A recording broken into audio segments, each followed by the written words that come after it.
Hi, and welcome to tonight's workshop. Tonight's workshop is on using the feelings kit and doing emotional release using essential oils. So I'll just get this started. Okay, so emotional release using essential oils. So just like children, our emotions need to heal when they've been, and they need to be heard. I mean, we all want to be heard. We don't want to, feel like we're talking and no one's listening to us. And they need to be validated. So not only do you need to hear what your own body is saying and the emotions that you're feeling, so if it's grief, if it's anger, all of those things, you need to actually hear those emotions, and then you need to validate them, which is basically saying, I know I'm sad, I know I'm angry, what am I going to do about it? How can I shift this? And you can't really shift something till you recognize that it's there and you make a conscious decision to actually change it. So that's what we're going to talk about tonight. We're going to talk about using the feelings kit to do that.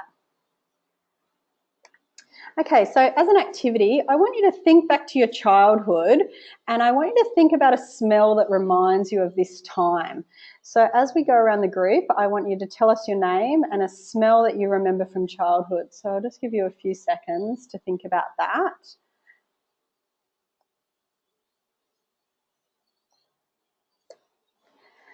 Okay, so I might start just to give you a few more seconds to think. So when I think about my childhood, I think about 4-7-Eleven perfume. My grandmother always used to use 4-7-Eleven perfume. She used to have little bottles in the fridge and they had a little dabber on the top of it, and she used to give me and my sister our own little bottles so that we could, have our own. So we could go to the fridge when we went to Grandma's house and get our 4-7-Eleven perfume out and used to dab it on. And it was funny because just recently a friend of mine, I was telling him that story and he started singing the song and I hadn't heard the song from the ad. I can't even remember how it goes, but it was really funny that, that there used to be an ad on TV about 4-7-Eleven perfume. And then what's really interesting is that when I got into oils, whenever I smell the oil called neroli is the main base smell of 4-7-Eleven perfume. So whenever I smell neroli oil now, I also think of my grandma. So it's interesting how that come about. So does anyone else want to have a go at talking about what what smells remind you of childhood? My grandmother's cooking in the fuel stove. Your grandmother's cooking in the fuel stove? Just need to talk into the microphone. Yep. Yes, my grandmother's cooking in the fuel stove, making grandma pies and tapioca puddings and scones. I can still smell all that yummy food when I think about it. Just that nice warm feeling. Mm-hmm. Trudy? Mine's probably the smell of food too, but more things that you just normally find in the fridge that you'd cook with, like meats from the deli and cheeses and stuff like that, because I've got a European background. But I remember when I was a kid, we used to climb the trees at my grandparents' place and we used to eat the oranges, so and steal the mulberries. So citrusy smells often remind me of my childhood. My grandmother used to wear 4-7-Eleven perfume too. There you go. What about you, Stephanie? Mine's probably more just like the smell of freshly cut grass. I grew up on a little farm and making hay in the summer and all that sort of stuff. So the freshly cut grass and the smell of the horses and things. And so would you say that the emotion that's linked to all of these memories is what? What would be the emotion when you think about this stuff? Feeling safe and happy. Yeah. Safe and happy? Yeah. Does anyone have any smells from childhood that aren't happy memories? Do you have any sad ones that are linked to smell?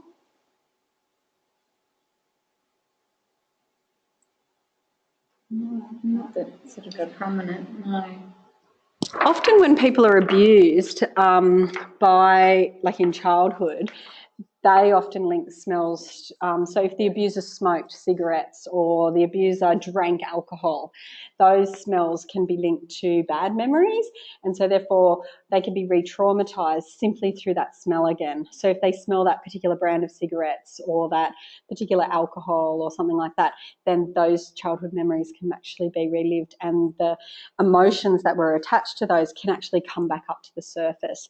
So in some ways, psychologists and even FBI agents have actually used smell to not so much re-traumatize children, but to remind them of a particular incident, to get them to go back and remember other details, because they can always seem to remember smell far more than they can remember other things.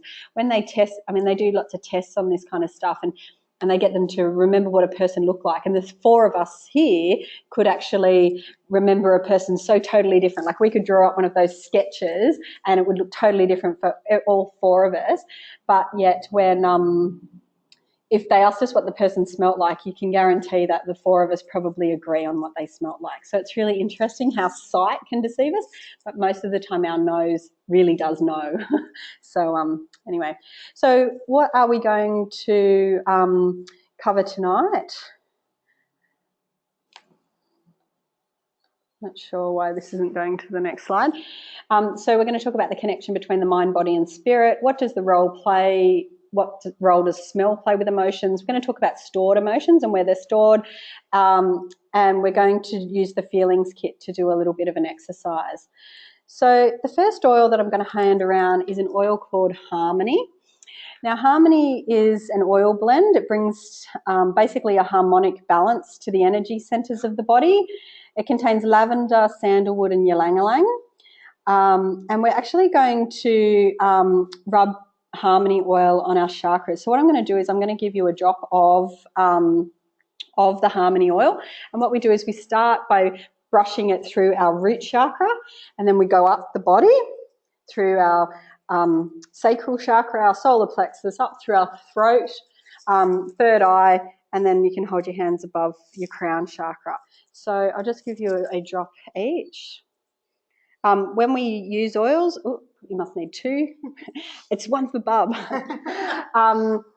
And so when we use oils, we're going to energize it by just going around in a circle. So 1, 2, 3. So your root chakra basically points down. So you just kind of want to start down and just brushing it through, just to go over the top of all those chakras, which are basically just energy centers of the body. And then we'll just hold it for our crown chakra.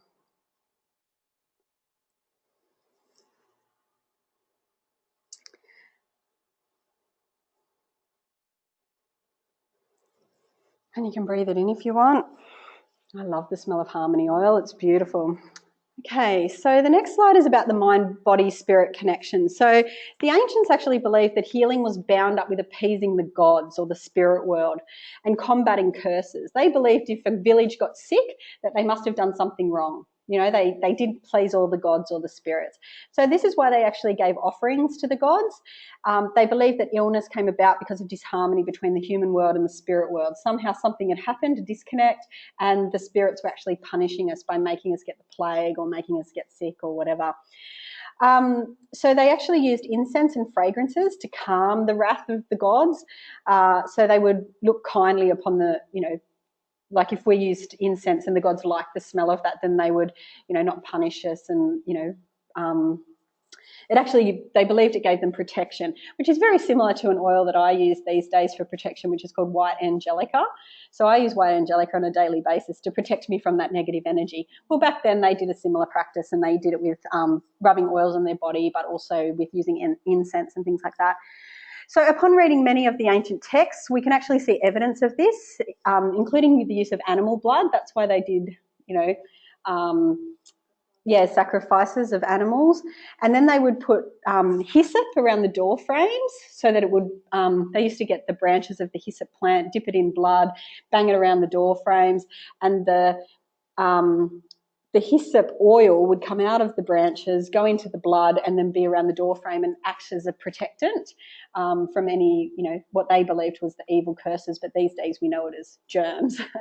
They used to clean the altars in the you know, in the temples and all of that kind of stuff with an oil called onycha, and they would burn sprigs of cypress. So they're all oils that you'll see in ancient scriptures, like the Bible. All of those ancient texts will contain oils, list those, you know, particular oils, because that's what they were used for. In Greek temples, prayers and sacrifices were given while the sick were physically cared for. So if you were sick in ancient Greek times, you know, your family would take you along to the temple. The priestess would, and most of the time they were priestesses, not priests. They would be there. You know, they would do some kind of ritual, maybe put oils or ointments or whatever on you. They would say positive affirmations to deal with the emotional issue that was, because all of this stuff was a very there was a big link between the spirit world, your emotional well-being, and your physical well-being. They didn't see a disconnect. So you had to appease the gods, look after your emotions with positive affirmations, and also look after the gods with the positive affirmations, and then you would heal physically. You couldn't have one without the other. It all linked in together.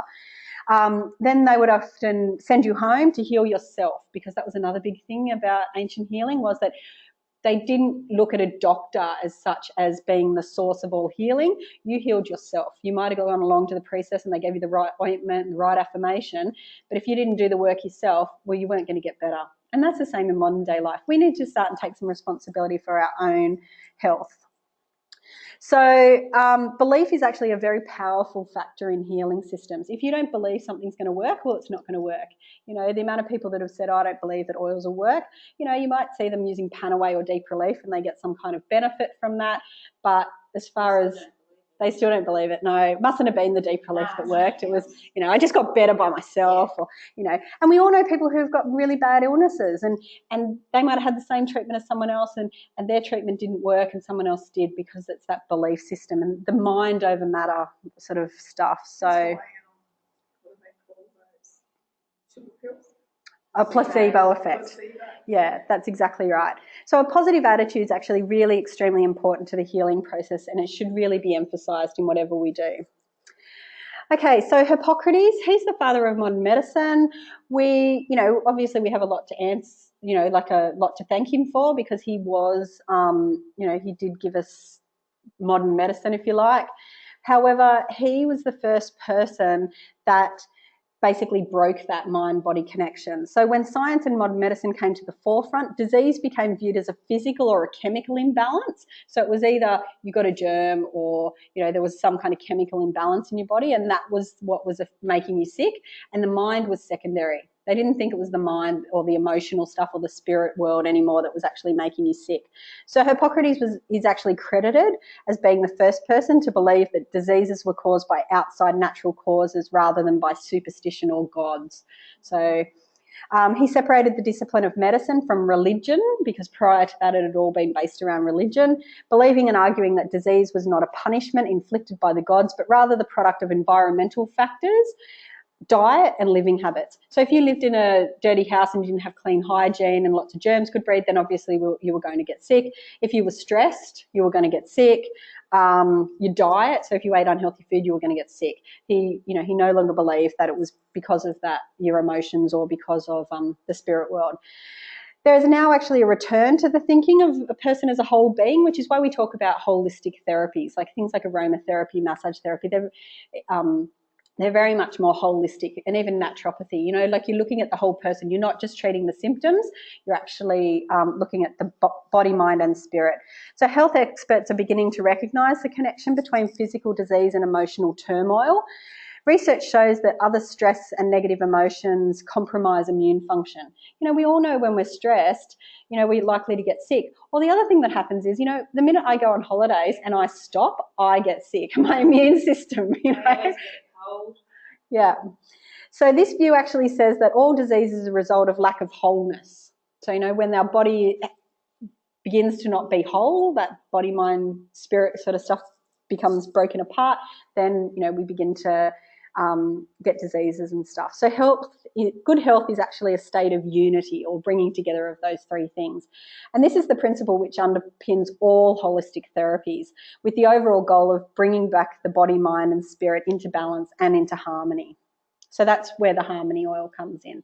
You know, it's about bringing your body back into harmony. There's actually 5 stages of healing. So the first is that essential oils assist in healing the physical body. So we all know about the oils that we can use for the physical body. You know, we might use Panaway after, you know, going in a run and rubbing it on our muscles. We might use some peppermint on the back of our neck on a really hot day. All of, you know, we know about the oils for the physical. That's really how I came to get involved in aromatherapy. When I first started with the oils, it was all about the physical stuff. You know, I didn't go for any of the emotional stuff or the spiritual oils, or I didn't want to know about frequency. Don't tell me about that stuff. I don't want to know. It was too lardy, fairy, fluffy stuff. I wanted to know, just tell me what oil to put on my knee, or just tell me what oil, you know, and I didn't realize there were so many other functions. And that the reason the oils were actually working on my knee was because they were actually working on my whole body, not just on my knee. And so it took me probably 5 years, to be honest. I've been using the oils now for 7 years, and probably the first 5 years I spent just being dedicated to that. And then it's only been the last sort of 2 years that I've really looked at the emotional stuff and the spiritual stuff.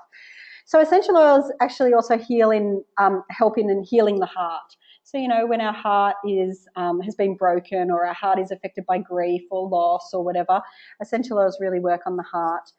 Essential oils also assist in releasing limiting beliefs. I mean, one of the biggest things that stops us from being able to achieve is the fact that we think we can't. And if you think you can't, then you can't.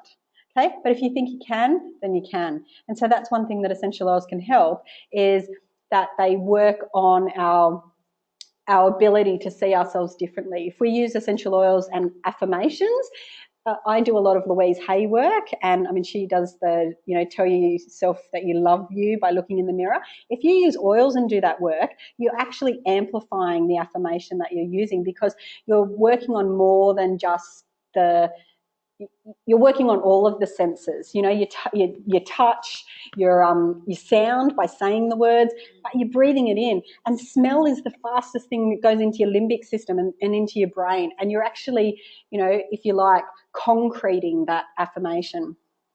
The next one is that essential oils increase spiritual awareness and connection. And this was probably the last thing that I learned about essential oils, was that whole spiritual connection, because I used to think spirituality was all about religion. And growing up, I wasn't a religious person in any way, and I steered away from religion. But it was about learning that there are higher powers, but it doesn't have to be around religious higher powers, and that connection to some kind of spirit.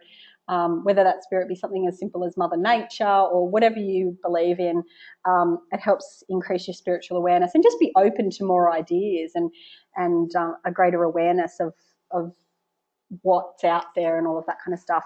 And the last one is that essential oils actually inspire the fulfillment of our life's purpose. They really, you know, they can help you to be who you want to be, or to find yourself as well. And that's where the feelings kit and all the emotional oils come into play, because they do really help you, you know, if you use them, obviously. One of the things Pamela and I were talking about when we first got here tonight was, you know what, oils don't work if you don't open the bottle.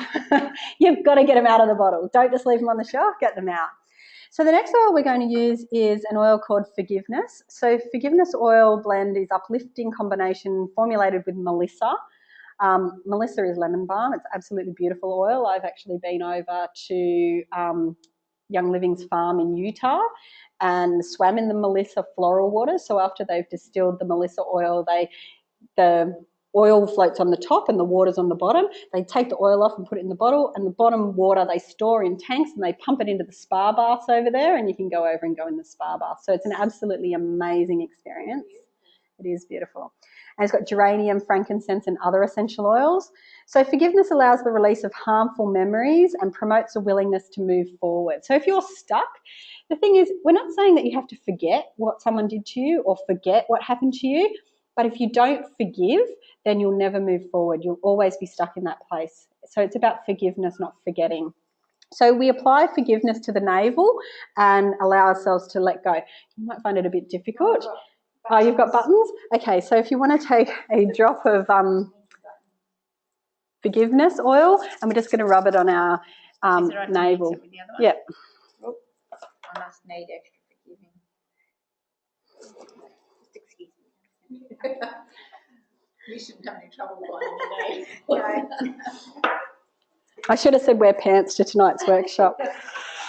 So anyway, so just around on our navel, and then you can breathe it in. I love forgiveness. It's a beautiful oil.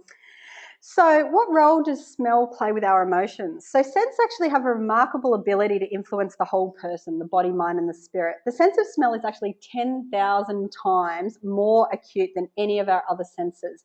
And we can actually smell over 10,000 different chemical compounds. So the nose can actually recognise all of those different chemical compounds. You think about it. You walk through a garden, you smell that plant, oh, that's dill. You walk to the next plant, that's basil, rosemary. You know, you can smell bleach. You can smell all these different things, and the nose is able to identify those 10,000 different compounds. So once an odour is actually registered with the brain, so once you've smelt it, you'll be able to smell it again. That's why I can smell neroli, or like I can smell 411 perfume, because I know that I remembered that smell from childhood. And even the first time I sort of smelt neroli, I reckon you could see my brain ticking over going, I know that smell. Oh, where do I know that smell from? That's right, 4711 perfume. It smells like grandma. And so you begin to, you know, it's that process of recognition about, you know, when did I smell that? And once you've actually smelt something, it's actually quicker the next time for the brain to actually recognise it. The olfactory response to odours actually induce the brain to stimulate the release of hormones and neurochemicals that alter the body's physiological and therefore alter human behaviour. So when we smell something, it actually can then release different neurochemicals and hormones into the body so that we might do a particular response. So it might be even something as simple as relax. So if you smell lavender, the body knows this is a relaxing oil. It's time now to relax, and so it'll actually, you know, release chemicals into the body to help you relax.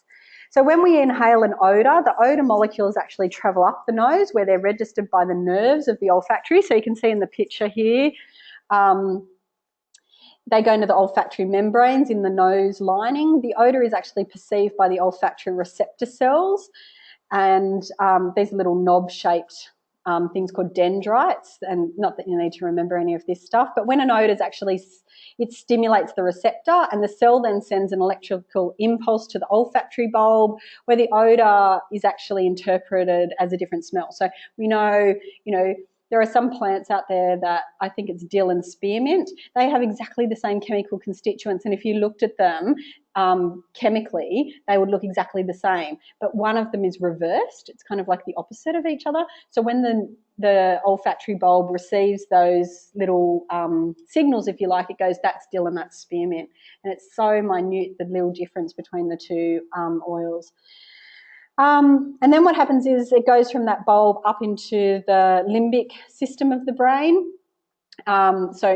And that system includes the hippocampus and the amygdala, and it's actually capable of directing and activating the hypothalamus. And the hypothalamus is actually referred to as the master gland of the body. So this gland is one of the most important parts of the brain and acts as a hormonal control centre.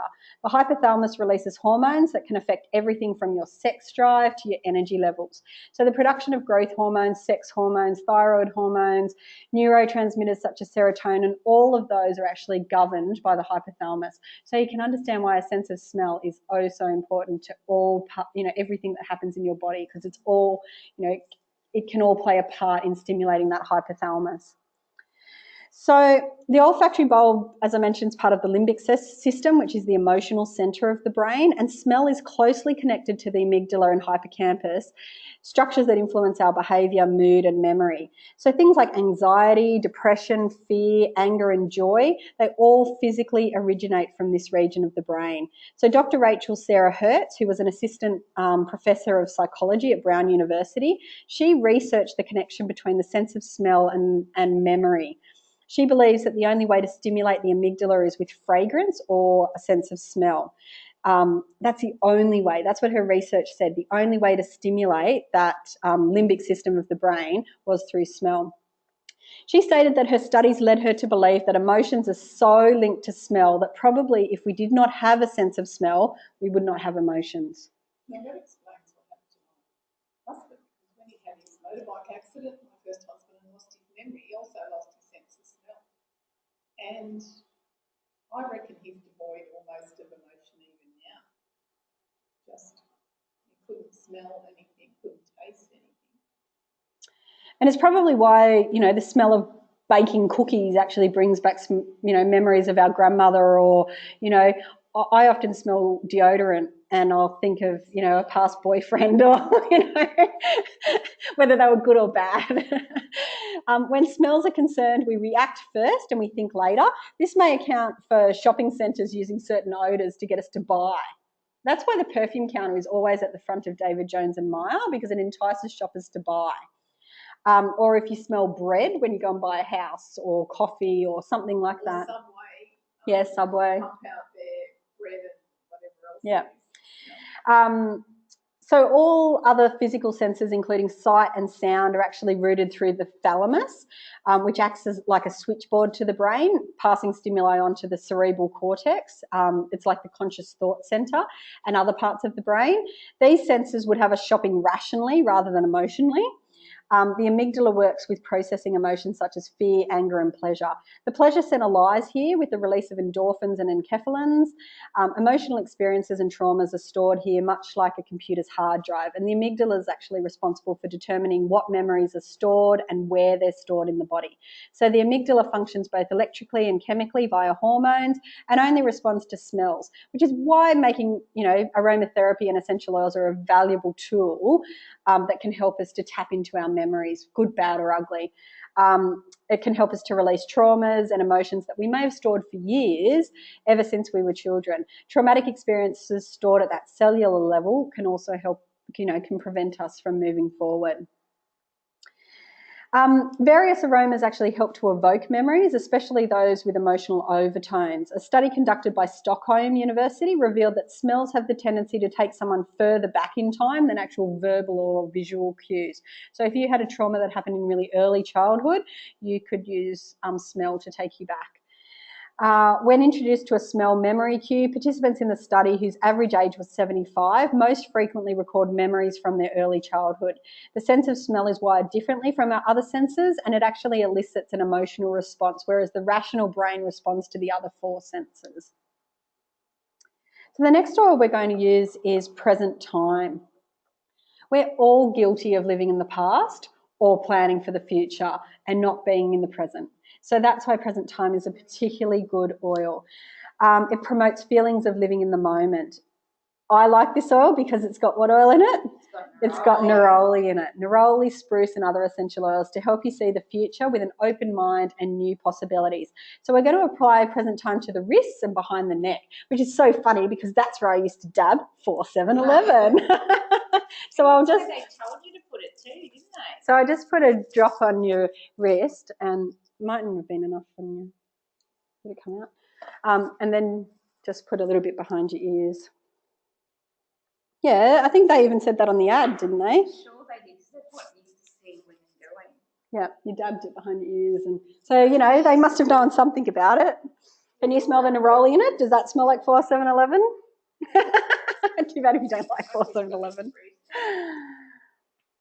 Okay, so stored emotions. So as it says here, emotions faced are intellectual memories. So emotions that we've faced, so we've accepted them and we've dealt with them, these are stored as intellectual memories. This is similar to walking down a street and falling in a pothole. Has anyone seen the movie Groundhog Day? Where every day Ned Ryerson, steps off the gutter and into the, it's the actual guy in Groundhog Day. He steps off the gutter and into the same pothole that's full of water every day, runs into Ned Ryerson. And then the next day, for some of us, it may take us actually a few days to remember that pothole was there. Well, that's an intellectual memory, and that's when that kicks in and reminds us of what we learnt the day before so we don't actually repeat the behaviour. However, if we don't face emotions, we'll just keep repeating those same emotions, and that's when you get into emotional patterns.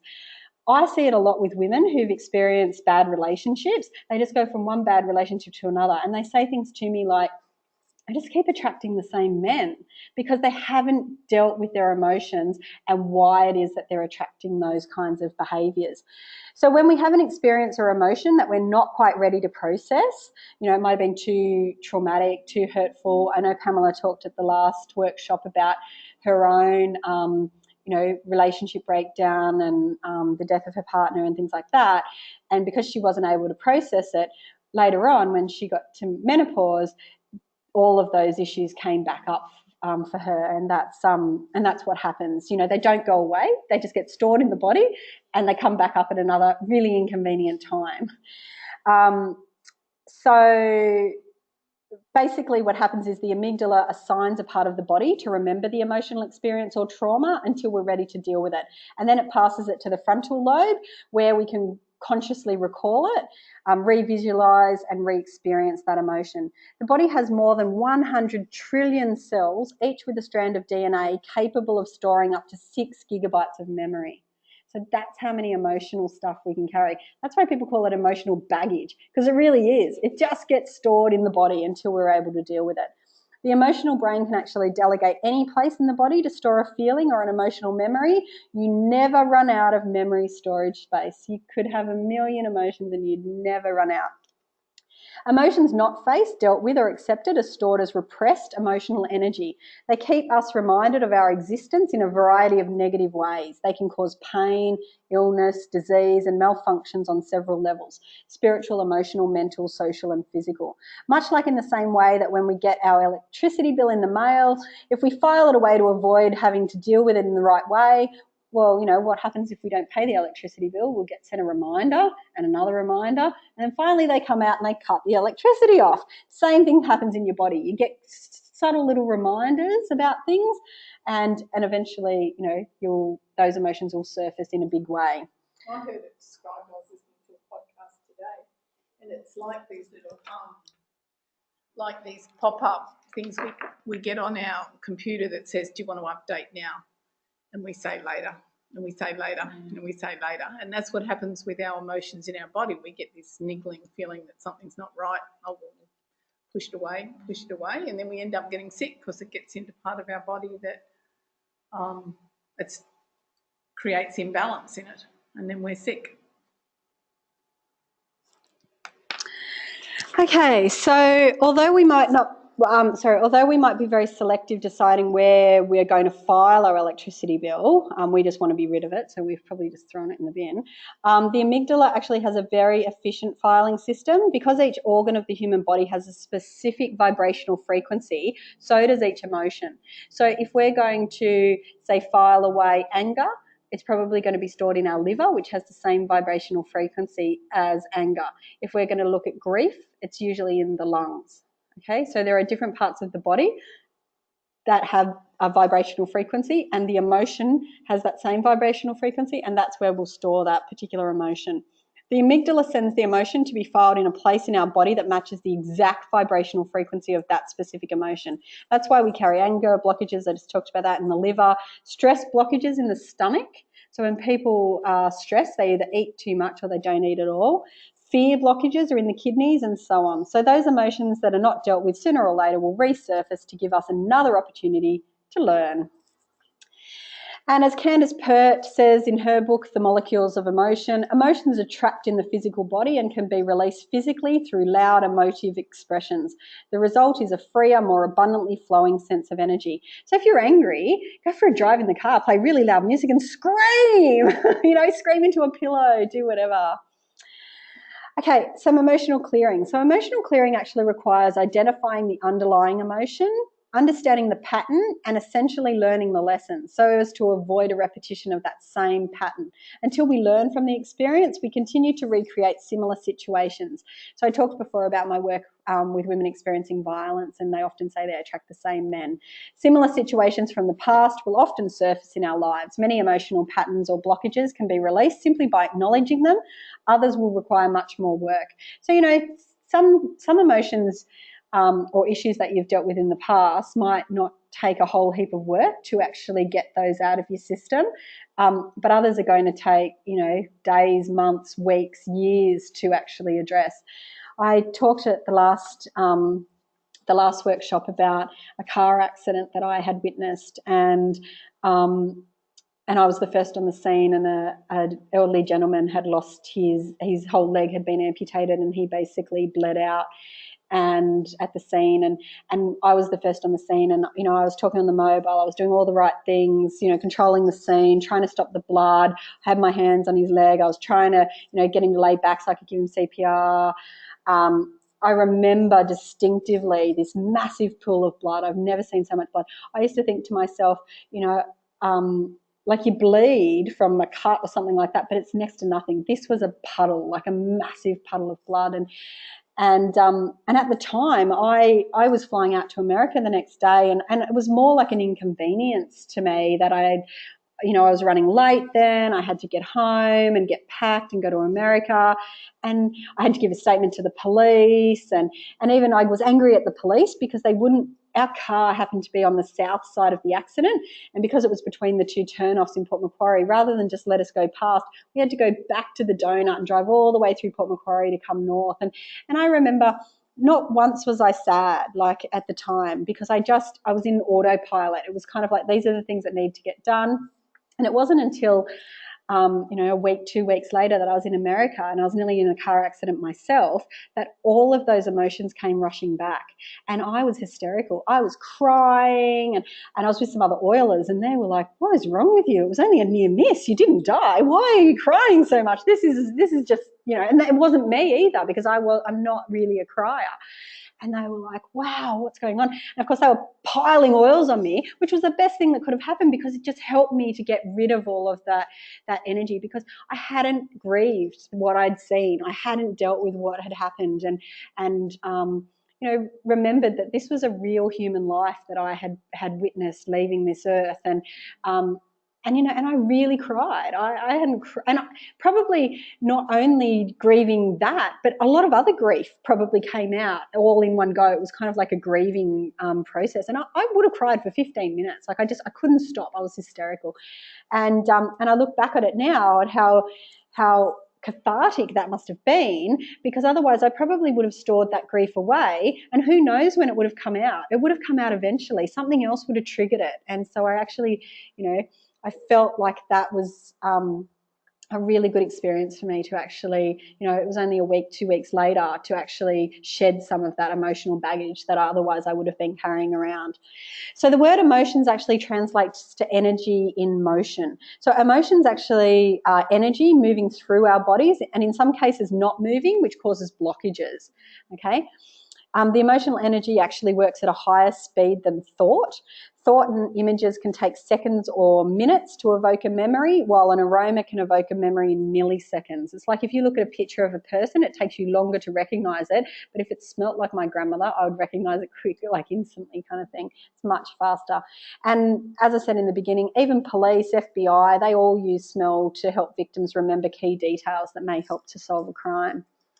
So some signs that you may have some emotional blockages, or you're experiencing emotional patterns, are things like confusion, an inability to make life choices, a lack of direction in your life. You're not sure where you're going, you're really floundering, failure to set and accomplish goals, the inability to accept and give compliments, being unable to give or receive love, the lack of success in one's own life, reoccurring illness without any apparent cause. So the blockages stored in our organs, glands and systems lower our bodily vibrational frequency.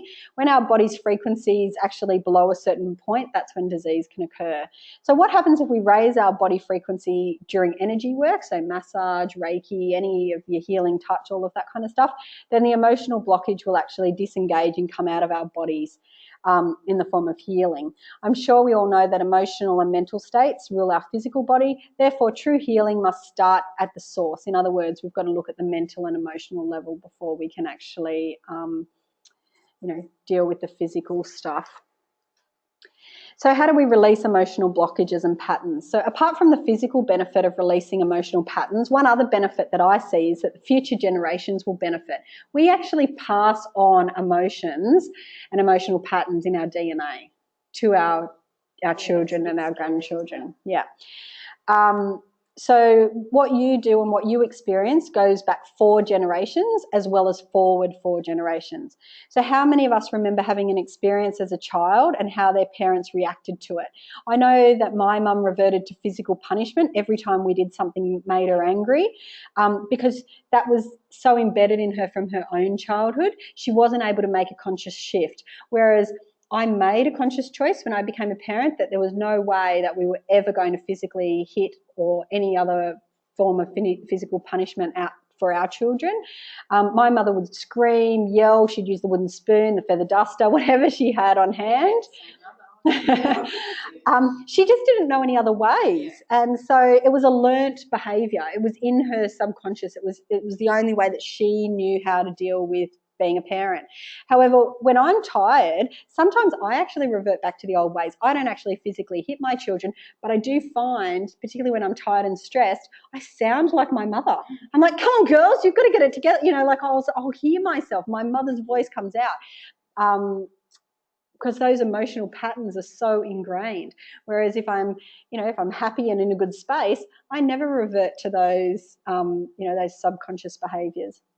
Carol Trueman in her book Feelings Buried Alive Never Die actually suggests that the feelings and emotions can be established even before we're born.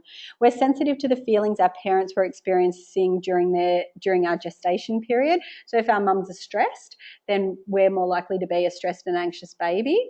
Or if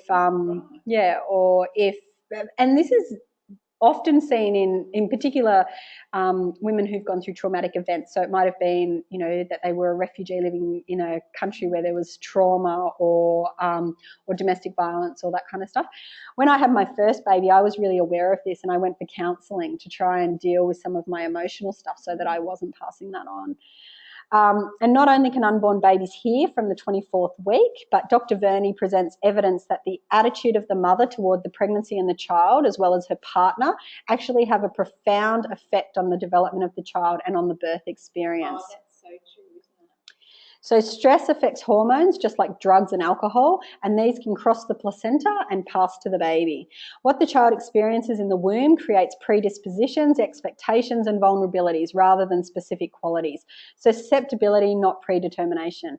It's for this reason that when looking at releasing emotional patterns, we need to go right back to the womb, back to when we were born. And think about, when I do the guided visualization as part of this workshop as a longer workshop, we actually do go back to the womb and, were we wanted as a child, or did our parents just get married because our mother was pregnant? Or, we look at those patterns that happened right from the minute that we were conceived.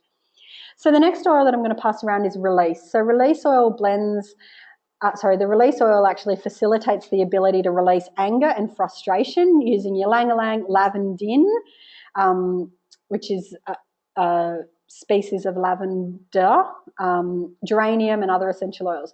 Release promotes harmony and balance of the mind and body. So we actually apply this over our liver and wait till feelings of frustration are lifted. So I'm going to put it on your left hand because you want to put it on your liver, which is on this side. Sorry, it's a really thick oil. I love this. I wear it as a perfume. So is it there? Just below your rib cage. Do you like the smell of it? Yep. There hasn't been one that I haven't. You haven't liked? Yeah, well, that's good. You like all of them. Okay, so Deepak Chopra, he talks about needing to take responsibility for our emotions. So stop blaming others for how you feel, because if you're waiting for them to change their behaviour, then you're going to be waiting a long time. Someone once told me that other people can't make you feel anything. I used to say, I'd get back from a meeting for work and I'd say, oh, that person makes me feel so angry. Yeah. No, they didn't suddenly switch on a switch that made me angry. I made a conscious choice to be angry. So the emotion you feel is actually up to you. For example, as I said, she makes me angry when in fact she has no idea or, that she even did anything. I'm the one who chooses to respond with the emotion anger. Witness the emotions in your body. Feel the sensation so you can get in touch with it. Feel that you're angry. I know I'm angry because my jaw starts to get really tight. If I have a really stressful day in lots of meetings where I've just sat there angry as because people have said stupid, crazy things or I haven't agreed with them, I'll get home at night and my jaw will ache. It will be sore. I don't bite my tongue, but I know other people do. And Linda will, my mother-in-law, she actually swallows all of her emotions. So then she gets digestive problems. Whereas me, I store my anger in because I'm clenching my my jaw, and also I also clench my fist sometimes in meetings, and I end up with fingernail marks on my hands and stuff like that. So it's about feeling those emotions and recognizing that you're doing these things and where you're feeling them in the body. So define the emotion. Is it fear? Is it anger? Is it anxiety, frustration, jealousy? What is it that, sometimes you know that you're feeling something, but it's about working out what you're feeling. Has anyone seen the movie Inside Out? Yes. The kids' movie? Yeah. This is a great movie for understanding where our emotions all come from and how we deal with them and all of that kind of stuff. The thing is that so many people are disconnected from their body. They don't feel the emotions. They don't feel anything. And quite often when I'm working with people and I ask them, where do they feel that pain? They say in their head. But it's not in their head. They're thinking about it, but it's in their body. So sometimes when you're working with people, you have to get them to in their body first. So, breathing or rubbing oil on or something like that helps them to connect to their body. But it's amazing how many people are disconnected. So after you've defined what the emotion is, so you've felt it in the body and and whether you go to counselling or some other way of helping you to establish what the emotion is, you then need to express that emotion. So write it down or say it aloud. I'm angry. I'm sad. I'm upset. I'm jealous. I'm whatever the emotion is. Share it with others in your journal, with a counsellor, with a friend. Women are so good at dealing with emotions because we talk to other women about things, whereas men just bottle it away. They don't talk to anyone about it. They store it away and then it just keeps resurfacing, whereas we're a lot better at that. Partake in some kind of ritual to release it. So today I'll share, like this ritual that we're doing with the feelings kit is one way that you can do it. So in general, you could go through the feelings kit every morning if you wanted and quickly whack on the oils in the various places. But the reason why I'm staggering this out over the night is because in a way, your body needs time to process the oil that we just used. And ideally, what you would do is take some time for yourself and use these oils over a period of, say, an hour while laying on your bed or, somewhere quiet, not where you're having to also listen to me because you're not being able to experience the full sensation of the oils. So, it's about taking some time, doing this as a ritual. And, when you are putting the release oil on your liver, what emotions are you releasing? Talk to, you don't have to physically say the words out loud, but go through in your head, what emotions do I need to release? What emotions who do I need to forgive? What with the forgiveness, the harmony, think about all of those things. They have names for a reason. They tell you what they're for. And the next thing is to celebrate it.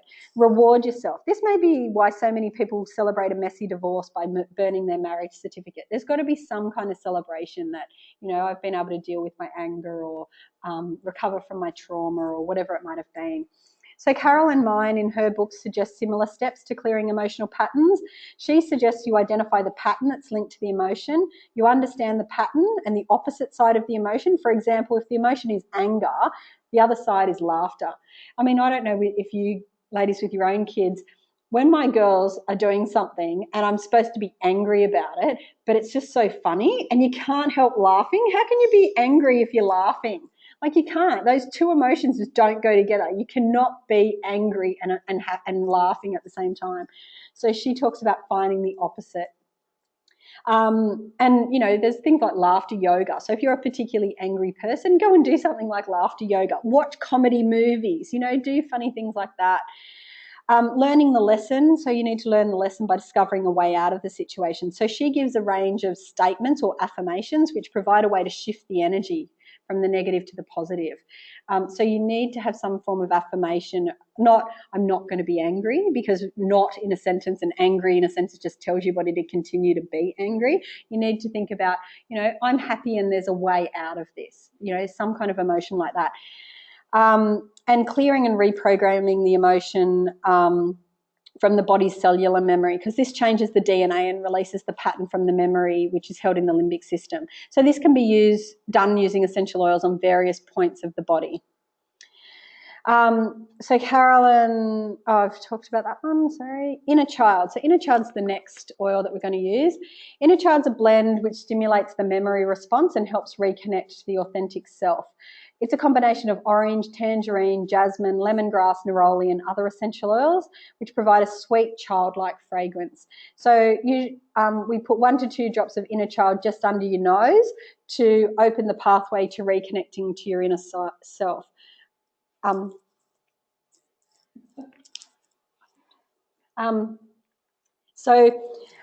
Anyway, so 1 to 2 drops of Inner Child. If we just all apply that.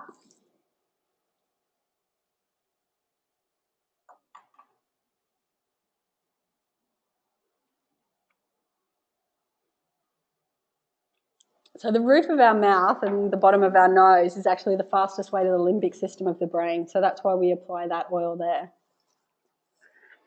Okay. So why do essential oils work with emotions? So Donald Gary Young, D. Gary Young, said that negative experiences and ideas are recorded in our brains and locked into our memories throughout our lives. These memories range from mild to extreme and have a profound effect on our health, happiness, and in order to become who we are intended to be, we must erase these negatives and reprogram our thoughts to make positive ideas our reality. Why essential oils work with emotions? So because of the limbic system, the amygdala is directly connected to those parts of the brain that control heart rate, blood pressure, breathing, memory, stress levels, hormone balance. I've talked about all of this stuff before. The olfactory responses, it responds to odours such as essential oils through their fragrance and also through their unique molecular structure because they're such small molecules. They're able to cross, through different barriers in the body.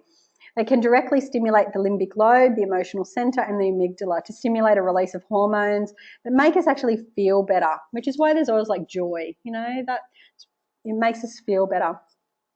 Essential oils have been used to help erase stored negative emotions, empowering people with a new sense of hope, happiness and joy.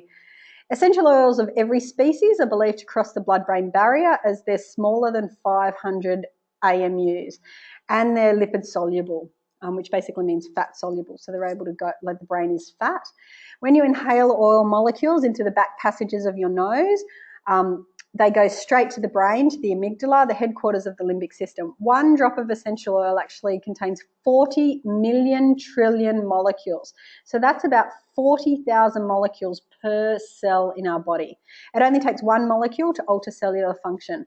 So receptor sites on the cells act like portals with locks, and essential oils actually have keys to fit those locks. So too many oil molecules can actually overload receptor sites, causing them to freeze up with and not respond at all. So, even though you can apply oils neat, sometimes it's best to dilute them in a carrier oil. I often talk about going to a disco, and if you go to a disco and you've just bought this absolutely fabulous red dress and you turn up and there's 2 other chicks there in the same red dress, where are you going to be all night? Are you going to be the centre of attention out on the dance floor, or are you going to be hiding over there in the corner so no one sees you've got the same red dress on as those 2 chicks over there?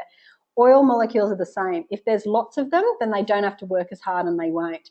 If you've diluted them in a carrier oil, they'll work harder. They'll actually be able to be absorbed more into the skin. So just because we can apply oils neat, sometimes you do need to apply oils neat. Like if you've got an open cart or something like that, then go for your life, but particularly for emotional stuff, you want them to get into your body and be driven in, and that's when it's best to dilute.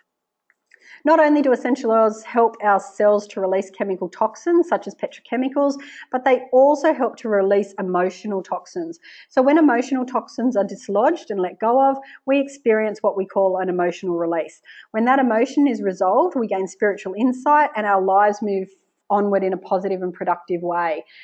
So just like when we are trying to flush, chemical toxins out of our body, so it might be that we're trying to flush, we've had a big night on the alcohol and we're trying to flush it out and we drink lots of water.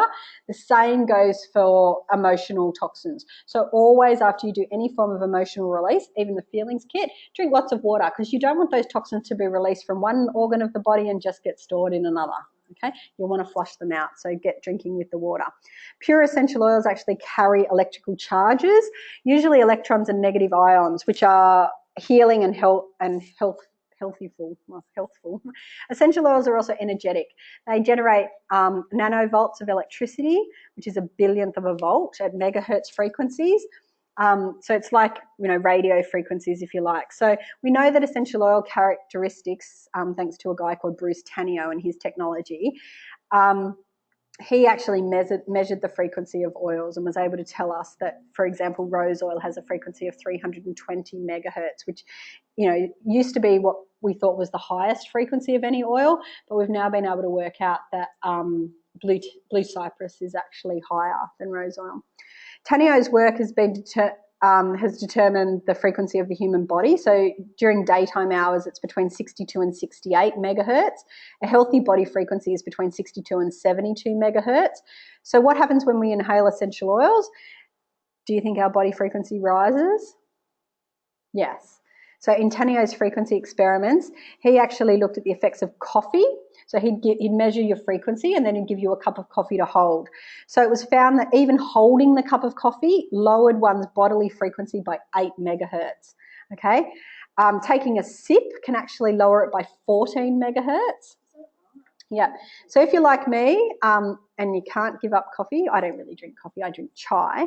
Don't panic, because the same experiment actually showed that when essential oils are inhaled, following the exposure to coffee, the bodily frequencies can restore themselves in less than a minute. So if no oils are administered, it can actually take up to 3 days for the body to recover from one drink of coffee. Too bad you have it every day. So that's why people find it very difficult to give it up. So if I was you, if you're going to drink coffee, just inhale oils. And so what about prayers, affirmations and mantras? They can also help to raise the frequency. Tanio's experiments actually revealed that the frequency of oils are affected by thoughts. So negative thought lowered the frequency of an oil, actually lowered it by up to 12 megahertz, while positive thoughts raised them by up to 10 megahertz. That's why you'll see a lot of oil users like myself who've travelled overseas. When the oils have to go through the scanning machines, we actually, I put my hand over them when I've got them back out and say some positive affirmation, because I'm trying to re-raise the frequency of them after they've been through the machine. Oils that are prayed over showed even a greater increase of frequency, up to 15 megahertz. So it, brings back the belief and the power of positive thinking. Righto. The last oil that we use in the feelings kit is Valor. So we apply it last. We also apply it last in massages. When I do raindrop, I do Valor first and Valor last, and when I even do a remedial massage or anything like that, I do once again Valor first and Valor last. So we apply Valor as the last oil in the feelings kit regime. Valor actually locks in the feelings of completeness and balance. It brings about that the balance of electrical energy. The feelings regime can be administered as frequently as desired. So if you wanted, you could do it daily, or you could do it once a week, once a month, or as required. So it says here, allow yourself up to 2 hours to do the regime. I said before an hour. Just give yourself some time to do it. Find yourself a journal, write in the journal, and just, allow yourself to experience the oils. So what we do with Valor is we usually put Valor on our feet and Valor on the base of our spine. So in that tiny little hole, like if you follow your hole up to where it sits on your neck, we put a drop in there and a drop in our feet. So I'll pass it around and you can, because it's been out of stock. Oh, I love Valor. Both feet or just one? Both. So just put a drop on each feet. So yes, that's how generous and loving I am to you girls. You're going to get to have 3 drops of Valor. Wow. So for more information, obviously speak to your local Young Living independent distributor, consult some kind of reference book, or if you want more information on the feelings kit, you can actually go to the Young Living website. Does anyone have any questions?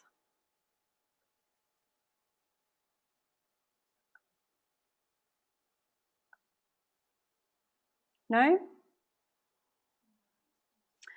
Okay, well, thank you everyone for joining us. I'm now going to try and work out how to turn, I can never work out how to turn the recording off. Dashboard. Here we go. Oh no, that's stopped showing screen. Does that? Oh, recording.